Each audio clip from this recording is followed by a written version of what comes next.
In the northern stretch of Metro Manila, where jeepneys roared like restless lions and street vendors filled the air with the perfume of warm rice and fresh spices, lived a young man named Caloocan Reyes.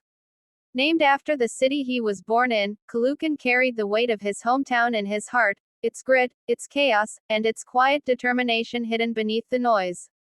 From a young age, he was taught that life would never hand him anything gently, he had to carve his future with his own hands. But no one ever told him how difficult that carving would be, or how loud the world's doubts could become. Caloocan wasn't weak, but he was tired of working endlessly, tired of hearing others' opinions drown out his own, tired of failing even when he gave everything he had. And beneath all that exhaustion lived an even heavier fear, the fear that maybe everyone else was right about him. Maybe he really wasn't enough. The city itself seemed to mirror his exhaustion. Cracked sidewalks, flickering streetlights, and the smoky breath of the morning rush hour always made him feel like he was walking through a battlefield. Still, he pushed forward every day, hoping something, anything, would shift. That shift came from the most unexpected place, the legend of the Cemon Cow Well. Everyone in Caloocan City knew the stories whispered about it. Buried behind an abandoned warehouse on the edge of town, the well had survived decades of storms, fires, and attempts to fill it. Some said it was cursed. Others claimed it revealed truths about a person's soul. And then there were the superstitious elders who believed the well tested your courage by showing you what you feared most. Caloocan never paid attention to such myths. He believed in hard work, not haunted wells. But fate had a way of pushing him toward the very things he avoided. One evening, after losing his job for the third time in 8 months, he wandered aimlessly through the city. His thoughts were sharp, cutting into him like broken glass. Why can't I succeed? Why does everything fall apart? Maybe I'm really not meant for anything great. His chest tightened the longer he walked, his mind spiraling until he wasn't even aware of where his feet were taking him. When he finally looked up, he found himself standing before the Cemon Cow Well. Its stone rim was cracked, covered in moss, and surrounded by silence so unnatural that even the wind seemed to pause. The air around it felt colder than the rest of the night. A strange, deep hum vibrated from the dark hole below, like the earth itself was breathing. Caloocan felt his heartbeat quicken. He should have turned around. He should have gone home. But something inside him, something stubborn and aching for answers, pulled him closer. He stepped toward the well, and the cold air hit him with the force of a challenge. His breath fogged in front of him as he leaned over the edge, staring into a darkness so thick it seemed alive. The hum grew louder, and for a moment he thought he saw movement below, but it was impossible to tell. Then it happened. A voice rose from the well. Not loud, not angry, not frightening, but calm, and hauntingly familiar. Listen to yourself. Caloocan froze. His skin prickled. He knew that voice. It was his own. He stumbled back, heart slamming in his chest. This is crazy, he muttered. He pressed a hand to his forehead, convinced stress was finally breaking him open. But then the well spoke again, this time louder. Trust yourself. His breath caught in his throat. The world around him blurred for a moment as every buried doubt rushed to the surface. He had spent years listening to the judgments of bosses, relatives, neighbors, everyone except himself. And now, in the most eerie place of all, the truth he'd been running from was echoing right back at him. Caloocan's reaction was immediate and fierce.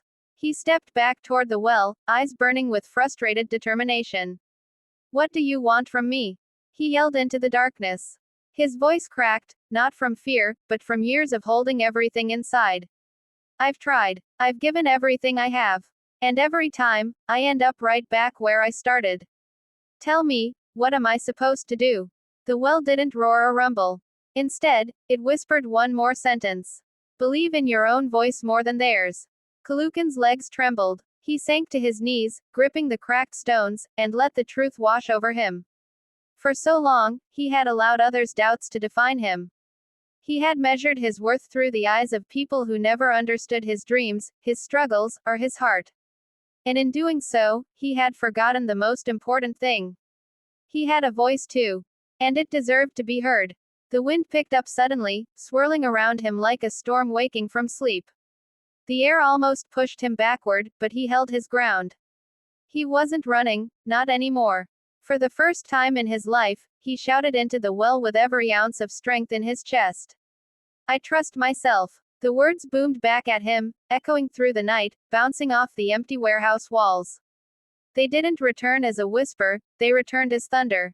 Something inside him cracked open, but not in a way that frightened him. It was liberation. The hum from the well faded, the cold air lifted, and the silence softened into a peaceful stillness. Caloocan stood up slowly, feeling lighter, almost reborn. He didn't find treasure or magic inside the well. He didn't hear prophecies or receive a map for success. Instead, he had discovered something far more powerful. A belief he had buried for years. As he walked back through the city, the neon lights reflected off puddles on the ground, and the noise of late-night traffic filled the air. But for the first time, the noises didn't overwhelm him. They energized him. His steps felt sure. His breathing felt steady. And his thoughts, once crowded and chaotic, were now sharp and clear. Over the next days, everything in Caloocan's life began shifting. Not because luck changed, but because he did. He stopped asking for approval. He stopped waiting for permission to chase what mattered to him. When people doubted him, he didn't crumble. He listened respectfully, but then he trusted himself more. He applied for a new job and walked into the interview with confidence instead of fear. When the manager asked him why he thought he could handle the position, Caloocan didn't hesitate. Because I know what I'm capable of, he said proudly. It wasn't arrogance. It was truth. He started working on the business idea he had been too scared to pursue before. Every night after work, he dedicated hours to learning, planning, building, trusting his own vision even when progress was slow. Some days were hard. Some nights were frustrating. But not once did he doubt himself again. Weeks turned into months, and Caloocan Reyes transformed. Not into a perfect person, but into a strong one, unbreakable, focused, unstoppable. People around him noticed the change, but they never knew its origin. Only Caloocan understood what happened at the Cemon Cow Well. He returned there once more, months later. This time, the air around it didn't feel cold or threatening. The hum was gone. The silence felt peaceful. He approached the well, placed his hand on the stone rim, and whispered, "Thank you. I'm ready now." The wind gently brushed past him, almost like an acknowledgement. Caloocan walked away with his head high, carrying the lesson that shaped him forever. When you trust yourself, the world can shake, but you won't. And from that day forward, he no longer lived as a shadow of what he could be. He became the strongest version of himself, guided not by fear, not by doubt, but by the steady, unshakable voice within.